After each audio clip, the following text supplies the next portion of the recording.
Okay, here we are, Wednesday night, April 15th, 2015. Pesach is over.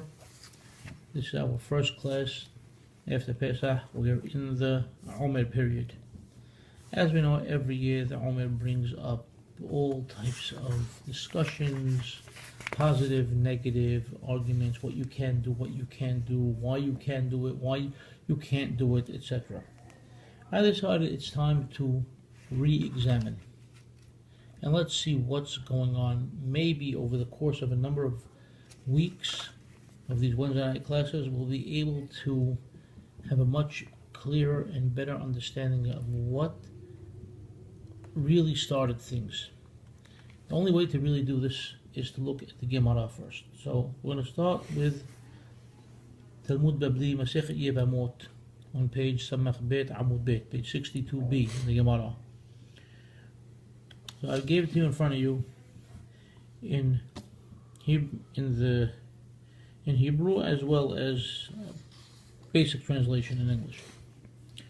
Amru שנים עשר אלף זוגים תלמידים היו לו לרבי עקיבא מגבת עד אנטיפרס. Okay, so they said that Ribbi Aqiba had 12,000 pairs of students from Giat to Antipras. It's really Antipatras, but we're not going to talk about the typo right now. וכולן מתו בפרק אחד, and they all died during the same time period. מפני שלא נהגו כבוד זה לזה. Why? Because they did not treat each other with proper honor, proper respect. והיה העולם שמם עד שבא רבי עקיבא אצל רבותינו שבדרום ושנאה להם. So what happened? The world remained desolate, remained bare, remained empty of Torah until Ribbi Aqiba came to our teachers, our Hakamim in the Darom in the south, and he taught them Torah. Okay? And obviously these rabbis that was taught to, they're the ones who revived Torah at the time. Okay? And who are they? Rabbi Meir, Rabbi Yehuda, Rabbi Yosef, Rabbi Shimon, Rabbi Al-Azar ben Shamua. These five rabbis, Rabbi Meir, Rabbi Yehuda, Rabbi Yosef, Rabbi Shimon, and Rabbi Al-Azar ben Shamua. And they're the ones that we said who revived and brought back the Torah. Tana. So one of the Tanaim taught us, Kullam metu mipesach be'ad asir. So at the beginning of this sugya of gemara tells us Kullam metu be'perek ehad. They all died at one time period, and now later on, a couple lines beneath, it's telling us Kullan metu me pesah ve'ad aseret. They died in the time period from Pesach until Aseret. Aseret is Shabou'ot. Amar Rab Hama bar Abba Bitemar Bihya bar Abin Kullan metu mita ra'a. Okay, so Rabbi Hama bar Abba says the name of Rabbi Haya bar Abin. They all died mita ra'a, evil death, a cruel death. Maihi. But what is this cruel death? Amar Rab Rahman Askara. Rab Rahman said Askara. This is the Gemara. Obviously the Gemara doesn't... What's Askara? What does it say? There's different ways of interpreting. We're not going to get to that yet. We may touch that tonight, we may not touch it tonight. This is the Gemara. Okay? As far as we're concerned, Rambam doesn't deal with it. He doesn't come down in the Mishneh Torah as a source of halakha at all. Okay? Same thing with the Rif. There's nothing there. The Rosh... Any Gaonim? Second, we're not talking about Gaonim yet. The Rosh, we're going to avoid for a moment because we're going to talk about his son, the Tur. And that's what we're going to look at next, the Tur. As far as the Geonim, we're going to get to After we finish with the tour, Bet Yosef, we're going to touch on Geonim. We're going to see which Geonim say what and why. But all that, again, is going to come in due course. Because without having certain basics in front of you, you're not going to understand what the Geonim are saying and what others are saying and how they're interrelated. So we're looking at the tour now. Okay. Tour says, Nohagin bechol hamekomot shelo lisa isha ben pesach la'aseret. Boom. Right over the bat, he comes off with this custom. Okay. The custom in all places, bechol hamekomot, not to get married between Pesach and Shabou'ot. And the reason, shelo lahagot b'simcha. And the reason is not to increase happiness. Shebe'oto zeman metu talmidei Ribbi Aqiba. Why? Because during this time period, this 50-day window, the students of Ribbi Aqiba died.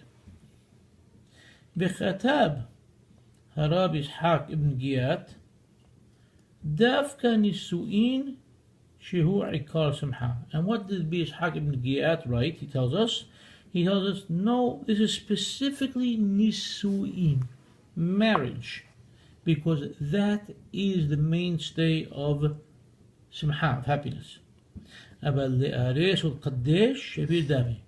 But to get engaged, to get betrothed, that's fine, you could do that. So far we're at no marriage, only.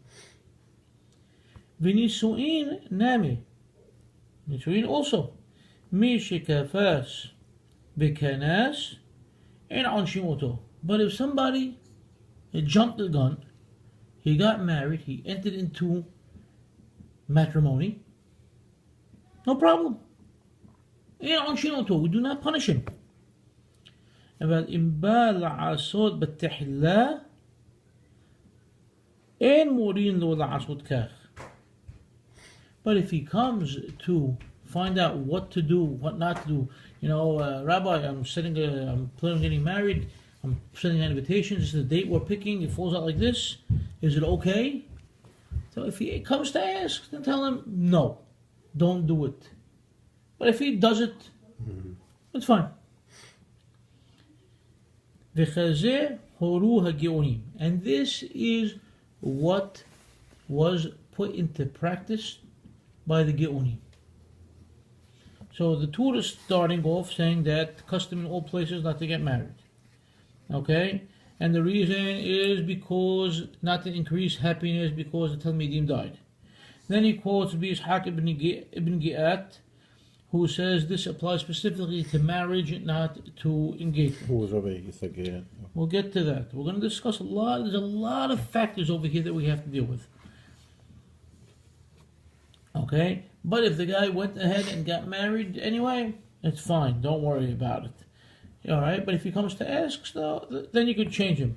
And what Yisshaq ibn Giat is saying, he's saying this is what was taught over and given instruction by the Geonim.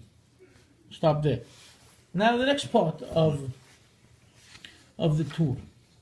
The tour continues and says, Ve'yesh mekomot shenahagu shelo lehistaper. And there are places that have the custom not to take haircuts. Ve'yesh mistaperim melamed gimel ba'omer ve'elach she'omrim she'az pasku min lamut. And there are those who take haircuts from the 33rd day of the Omer and forward, because they say that's when these students of Ribbi Aqiba stopped dying. Okay, so this was his addition. He dealt with marriage, it's strictly a marriage issue. Then he added another layer, which is the haircut. Then he goes, another point. Masati katub, I found written. What did he find? Minhag shelo la'asot melacha me pesach ve'ad aseret. I found a custom not to do work from Pesach until Asir. Doesn't mean all day, every day. No.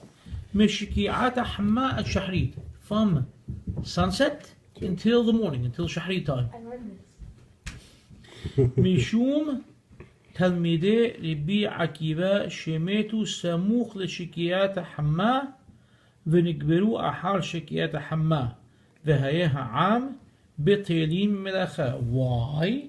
Because the Talmidim, the students of Ribbi Aqiba, they used to die close to sunset, and they used to be buried after sunset, and the entire nation was busy with their burial and funeral and processions, etc., from sunset until the morning.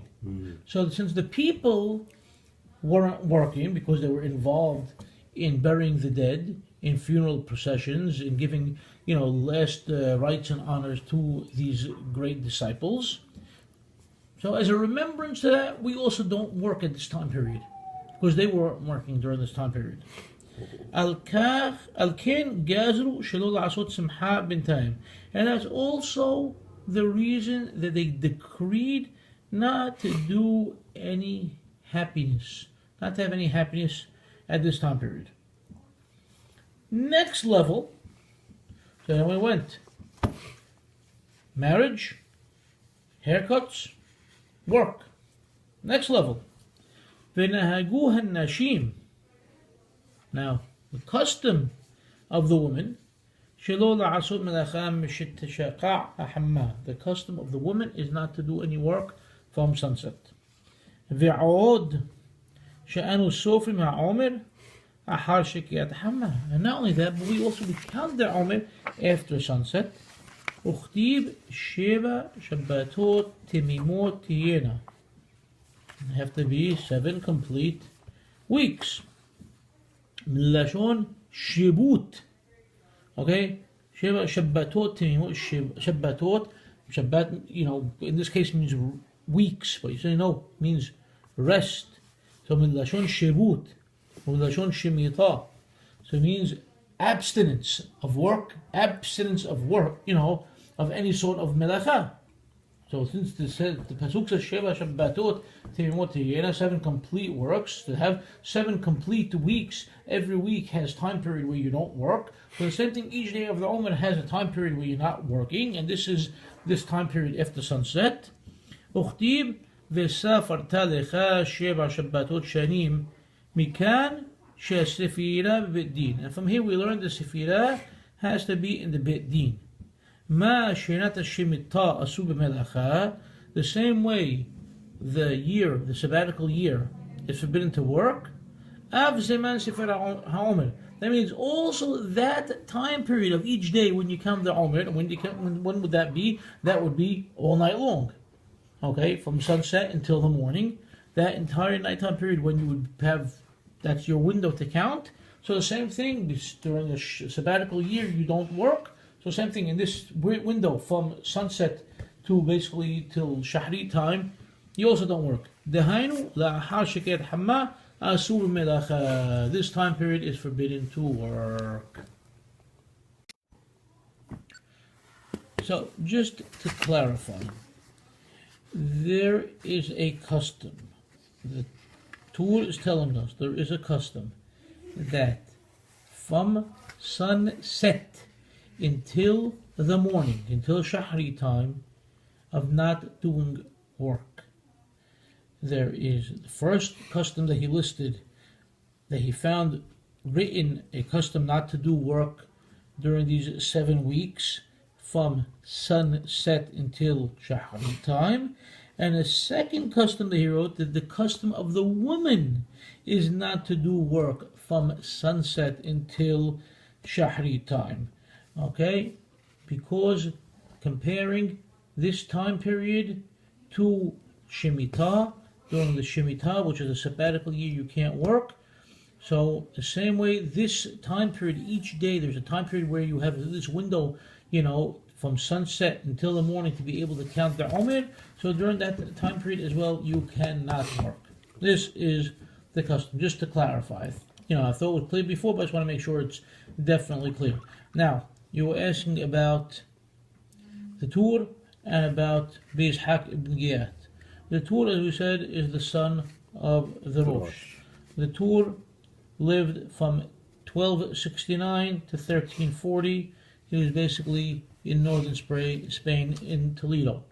His father, the Rosh, originally came from Germany to Spain. He was a rabbi in Germany. He was accepted as rabbi in Spain. That obviously played a role in how things developed and changed. Ribbi Yisshaq ibn Giat, on the other hand, was in southern Spain. He was in Lucena, and he died in Cordoba. Okay, he lived earlier time period from 1038 till 1089. Okay, that's pre-Rambam. Pre-Rambam. Okay. Reef time. Okay. Around. All right. So some people say that he was in fact the teacher of the Reef. Okay. So now we looked at the Gemara, and we looked at the Torah. All right. Clear? Now we're going to have problems. I'm going to ask a series of questions that you don't have in front of you, so there's nothing for you to look at. Let's go back and look at the Torah. So the Torah starts off, and he says what? Nuhagin bechol ha-mekomot shelo lisa isha. Right? First thing that he says, the custom bechol ha-mekomot, in all places, not to get married. Now, the problem is, if you look at the Abudirham, okay, David Abudirham, as we know, was the contemporary of the Torah. Okay, they lived in the same place in Toledo, Spain, and one of the main teachers of Abudirham was the Rosh, the Torah's father. What does Abudirham say? I didn't have time to take all these books to work and copy pages for you, but Abudirham says, "V'nohagim biksat mekomot lo lisa isha ben pesah aseret," and the custom in some places is not to get married from Pesach till Shabou'ot. Torah is telling you in all places. Abudirham is telling you in some places. Sounds like some emendation. Sounds like one person traveled and one person was stagnant. Or maybe one person crossed out and filled it in a word that wasn't there later on. Conspiracy theorists. Not conspiracy. They both are portraying the minhag differently. 1 second.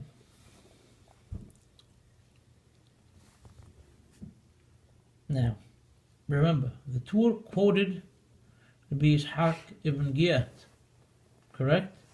And Ribbi Yisshaq ibn Giat, according to the Torah, said what? Davka nisu'in. Specifically marriage. But non-engagements. Okay? Specifically marriage.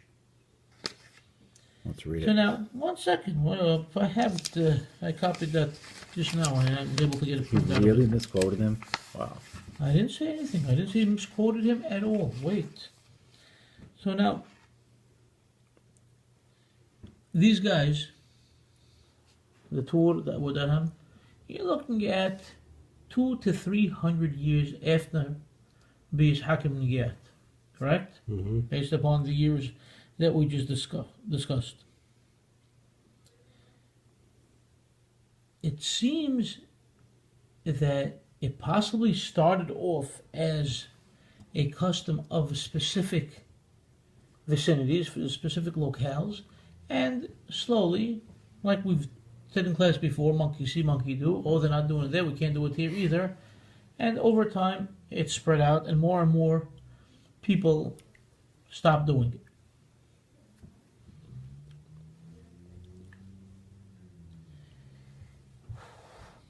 The bigger problem is that it can't be bechol mekomot, because we know the Rif and the Rambam and others don't mention it at all. And this is solid proof to what the Abudirham is saying, that it only was in some places. Keep this in mind. Next point. the issue of lessening happiness, the issue of customs of mourning.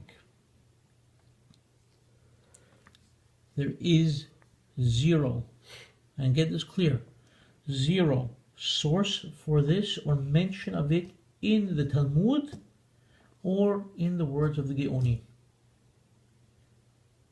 So he's coming over here, the Torah, and telling us because we can't increase happiness, we need to decrease happiness. We can't do things that are happy. Did we see that in the Gemara that we read? Gemara didn't tell us that. We didn't get to the Geonim yet. But we're going to come back to the Geonim. You're not going to find it in the Geonim either.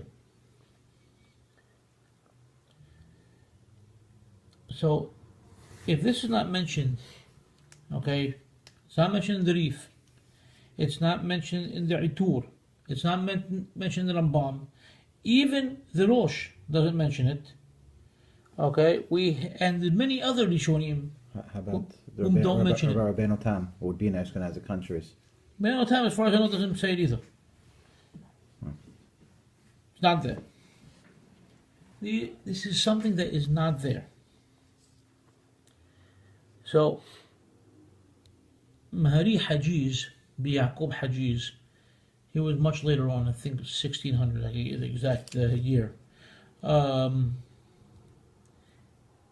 It's funny, he mentions this Abilut of the Omer period, and he calls it, this is an ancient Abilut, or an old Abilut, She'en la Shorish. It has no roots. In other words, I'm puzzled.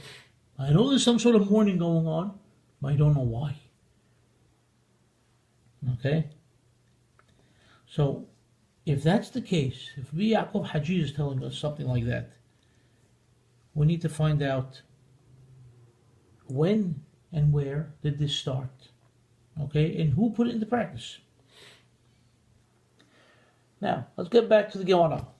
We have the passing away of these Talmidim of Ribbi Aqiba. If that's the reason for the minhag, if the Gemara gave us so many details that they lived from this city to this city, they were paired off, because it talks about 1,200 pairs, right? 12,000, thank you. It refers to them as pairs. In other words, everybody was paired off. And they lived from Giat to Antipatris. They lived from this locale to this locale. The Ribbi Aqiba went from north to south. They died a strange death. They died a cruel death. They died in this askara. The story in the Gemara is giving us a lot of details. It's not saying anything about this Simha or Abilut. Okay? Keep that in mind. And when did they die at night also? We're going to get to this. Well, that's also something that came up later on, that the Tur mentions, and we don't have elsewhere. Now, if you look back at the Tur, this piece on the fourth line, the end of the third line and the fourth line says, V'chazeh horu hageonim, and as such was taught by the Geonim. Okay? So, what is that referring to? Is that referring to everything from the beginning? Engagements, maybe. Till there? Is it referring to what Ribbi Yisshaq ibn Giat is saying? Is it referring to the engagements? That's okay? Is it referring to if the guy, happened to jump the gun and get married, and did what he did, is that okay? What is V'chazeh horu hageonim? What point is it referring to? Where does it fit in? Okay? It's not telling us anything. Now the Geonim, which are the first group of individuals that mention a custom of abstaining from marriage, they didn't mention any custom whatsoever of abstention from haircuts. Where'd that come from? Again, he's going from וחזה הורו הגאונים to jump into יש מקומות שנהגו שלא לספר. The places that don't cut hair. Shows you the fence that's being built and built and built higher and higher and higher. Yeah. I don't know, is it a fence? I don't know what it is. Is it a fence or is it just a compilation of different things? Unrelated things, possibly. Or a bunch of unknowns that snowballed. And they're trying to maybe retrofit it onto an event that took place in the Gemara Maybe that too. 1,200 years before, whatever this time period. Maybe. Even like a war. 1,000 years. Yeah, war or some, as you know, Plague or something bad.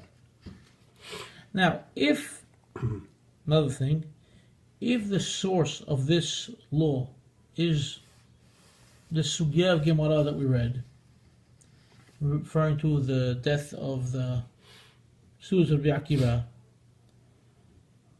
where'd Lag BaOmer shining from? How can we stop on the 33rd day of the Omer? Did it say anything over there about stopping? Did it say anything about 33? 50 days of not He working. said, pesah Yeah. to Asir, pesah to Asir, pesah to Asir. Very clearly. וכולן מתו בפרק אחד, and then later on it says, וכולן מתו בפסח ועד עשרת. Forget about the tour. Tinny what? Look at the word tinny. No, but that's the tour. I'm talking about the Gemara itself. Oh, I'm not didn't say anything. Nothing. Where's blood coming from? Why stop? You have a whole thing, 7 weeks. Yeah. You're abstaining. Who gave you the okay to cut it short?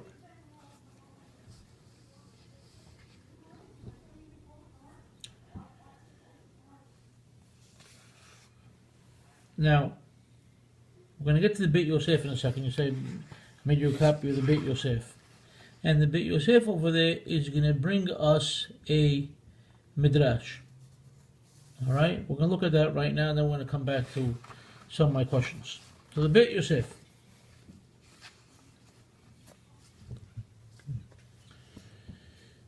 נוהגים בכל המקומות שלא לישא נשים בין פסח לעשרת ועתם שלא להרבות בשמחה וכולי עד וחזה הורו הגאונים. So this whole, if we look at the tour, okay, those 3 lines in a piece, okay? Pulled straight, right?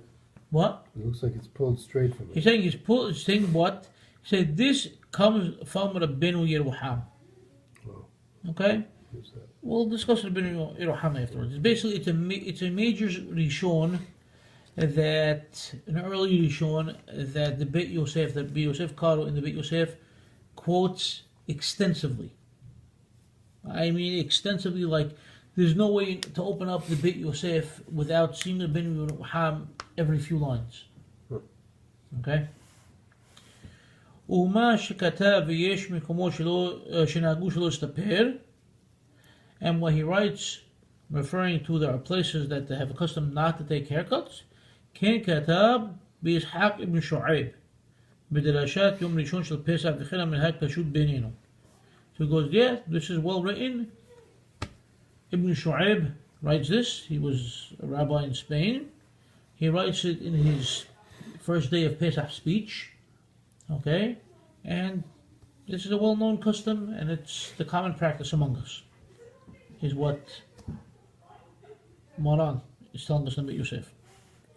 ומה שכתב ויש מסתפרים מלמד ג' בעומר ואילך, and what he writes, again, he keeps referring to the Tur, what the Tur writes, that there are those who cut their hair from the 33rd day of the Omer going forward.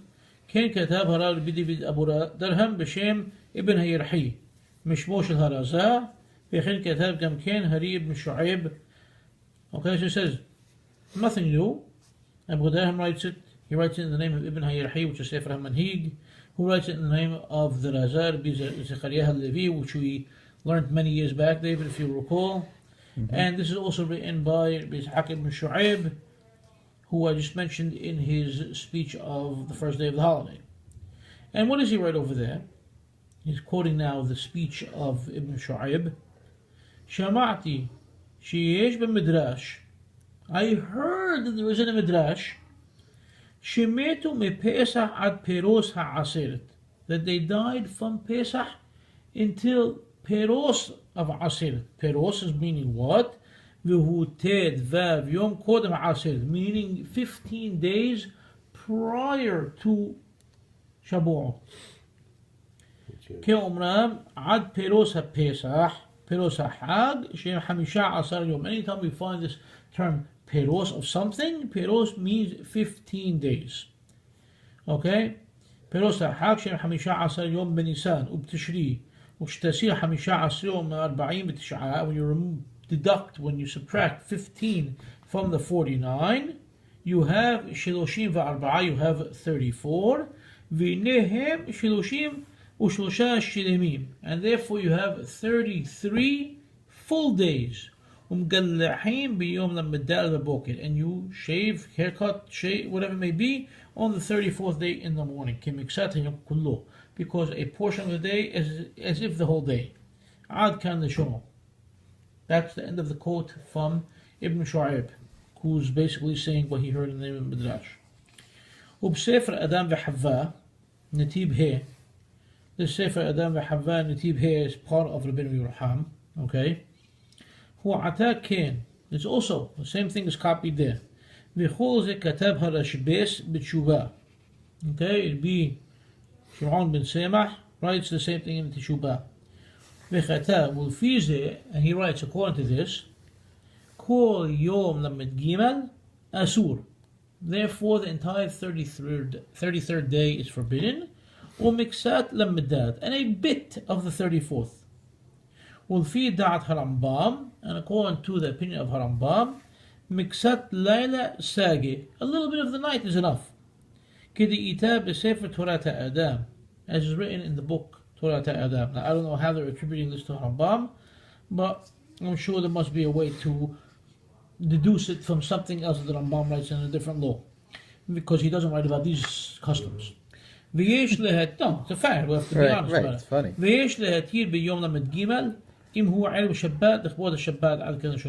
And of course we should allow it on the 33rd day, okay, if it happens to be Friday, which is Erev Shabbat, in order we can honor the Shabbat properly and go into the Shabbat clean, shaven, haircut, etc.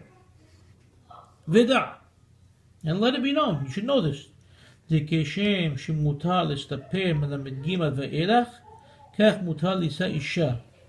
since it is permissible now to take a haircut from the 33rd day and forward, then it's also permissible to get married. Since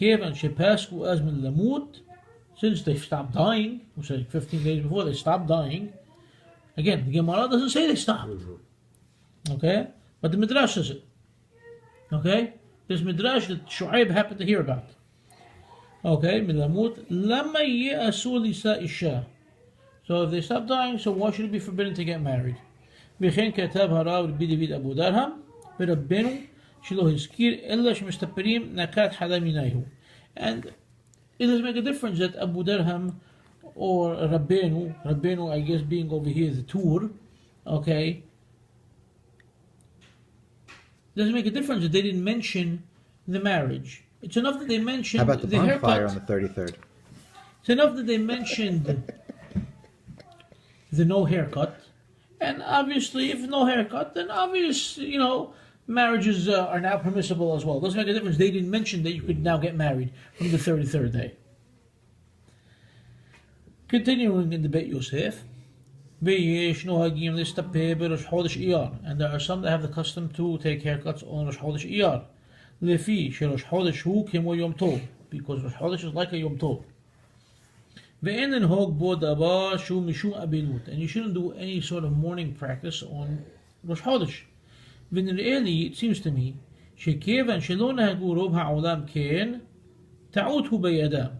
and it seems to me, the Bet Yosef is telling you, since the majority of the world does not do that, then it'd be mistaken for them to do so. But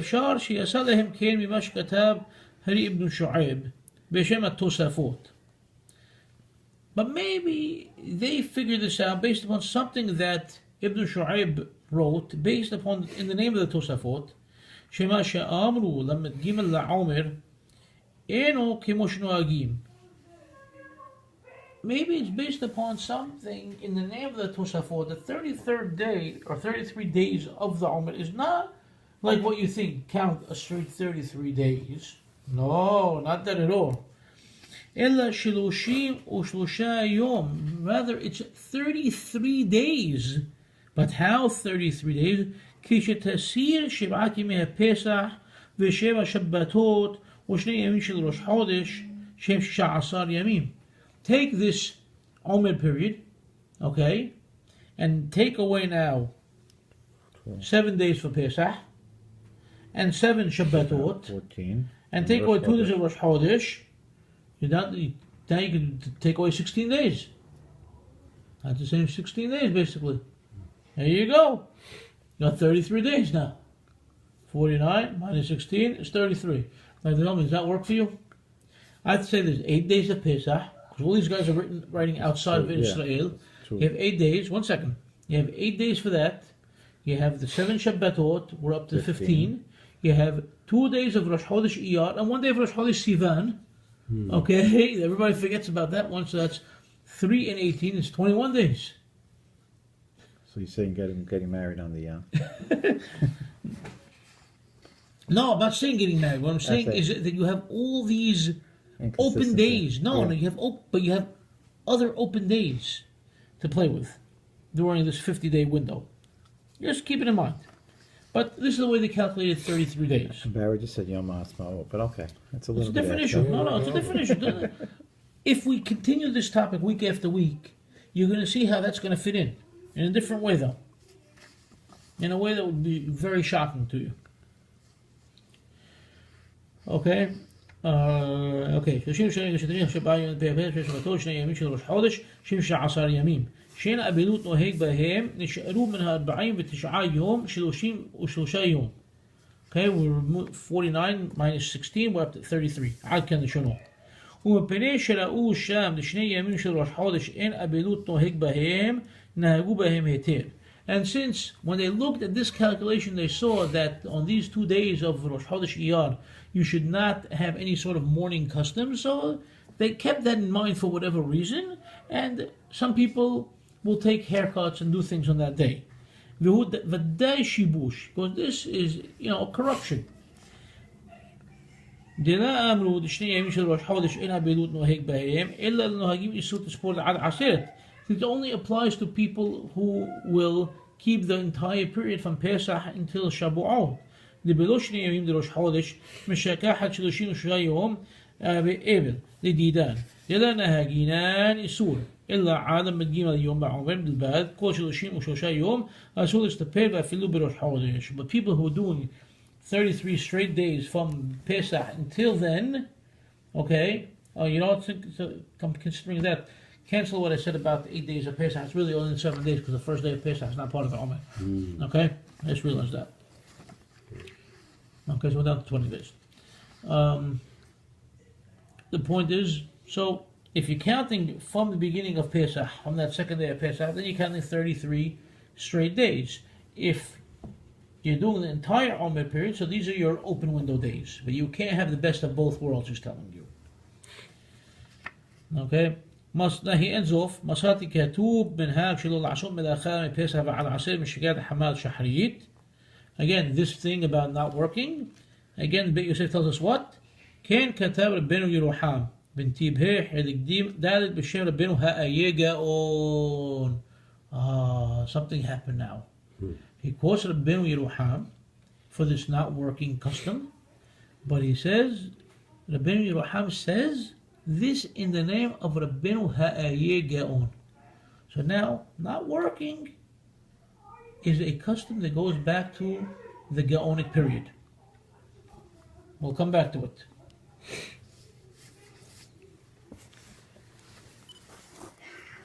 So, we saw the Gemara, we saw the tour, we started asking some questions, we started thinking, let's see what's going on in the Bet Yosef. Now we saw the Bet Yosef, and we saw the contradiction between the Gemara saying from Pesach until Aseret, and then all of a sudden he brings a quote from Ibn Shu'aib about a midrash talking about until Piros Ha'aseret. So now, if all this minimalization of happiness during this time period is because of the death of Ribbi Aqiba, and we have a first-hand source, which is the Gemara, how do we take a midrash? Midrash is on a lower level than the Gemara, and use that to trump the Gemara. Gemara is giving us a clear story. It's telling us the exact time period. Who are we to come and say, oh, Mr. Midrash, come. Oh, what'd you say? You were a news reporter for CNN at the time and you're telling me that it was only until 15 days before? Does that make any sense? What's going on over here? I have a big problem with that. That's one of my biggest problems so far with this whole Piros Ha'aseret thing. Now, as we're reading the Talmud, we got to this custom of women not working. Isn't this a very strange custom? It's odd. And like Barry said earlier, why the woman? Where'd that coming from? Yeah. Husbands are on Kolel, that's why. No. Now,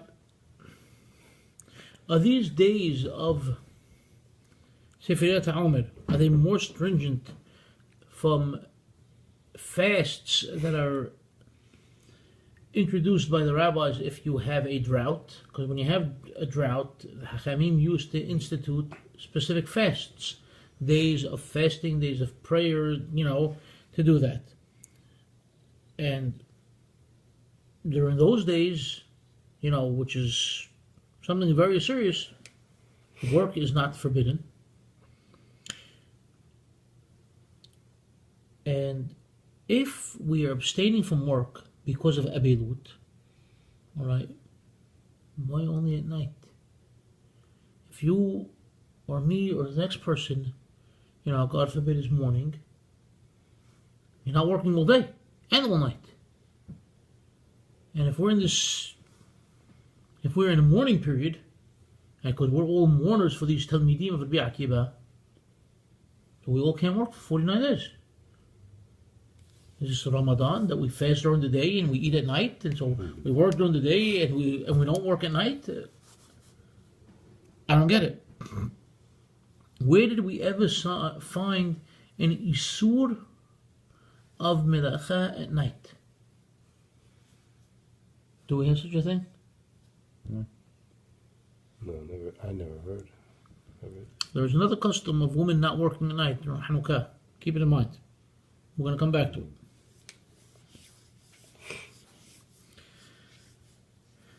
So go ahead, and that again, it's only minhag. It's not a isur, and it's only while the candles are lit. It's not all night, and it has nothing to do with abilut. So if anything, it's because we're happy, we want to enjoy, we want to look at the lights and sit down with the family and relax and and enjoy the miracle. Now, if we want to say that we're not working because at this very moment the students died, what kind of plague only hits students of Ribbi Aqiba and only hits at night? What kind of death is this? Come on, we're smart people.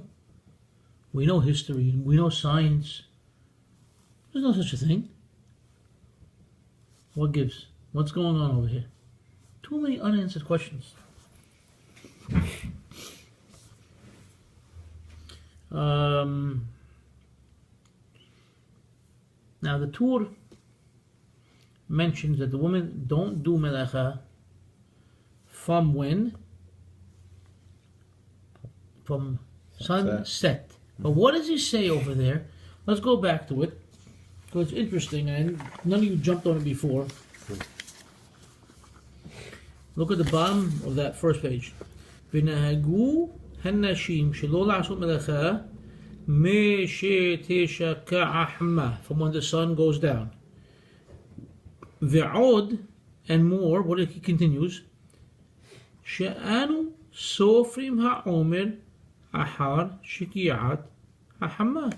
And we count the omer from when the sun goes down.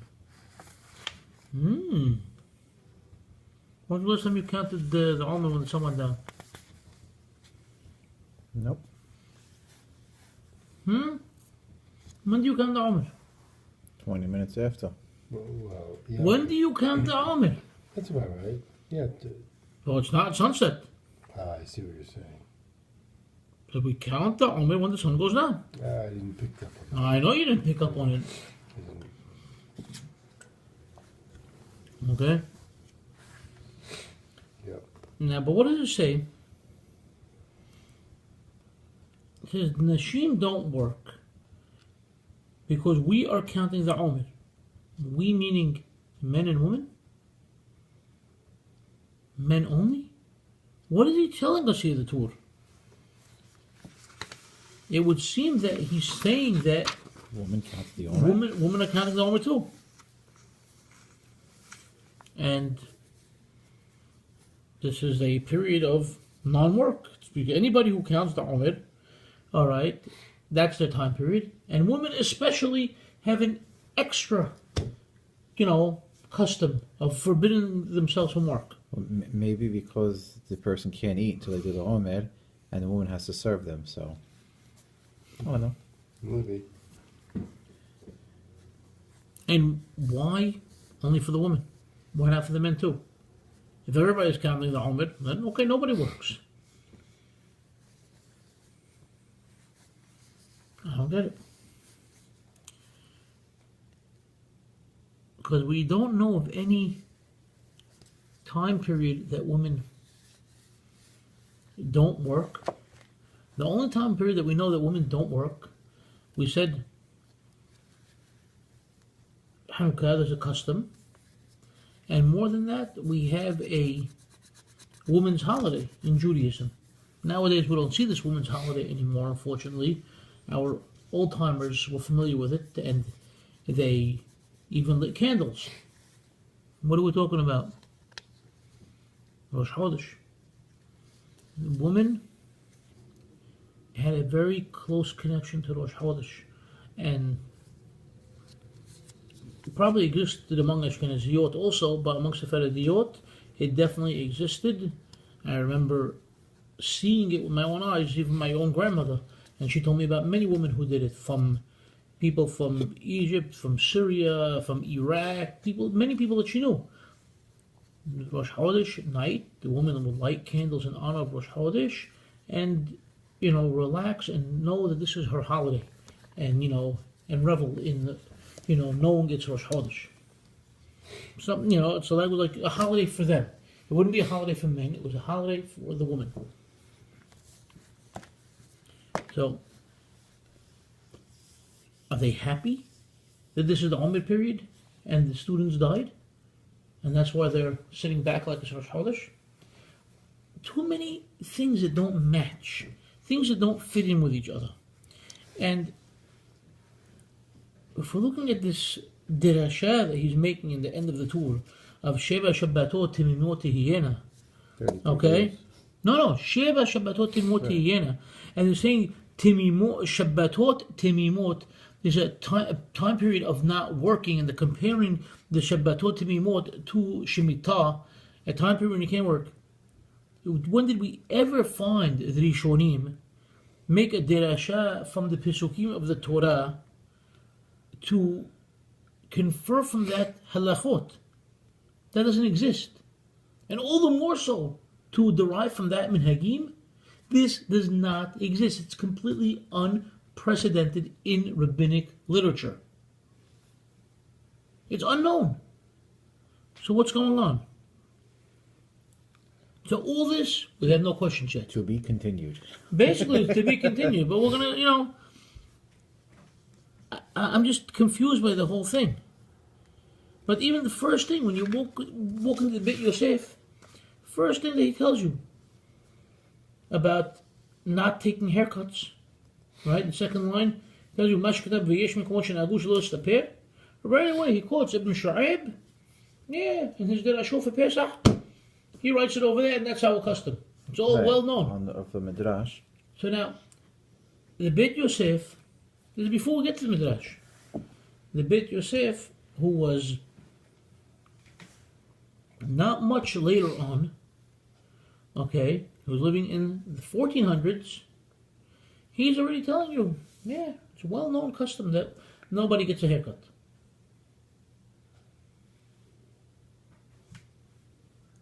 How is this time period and all that's involved with it developing across so much terrain so quickly?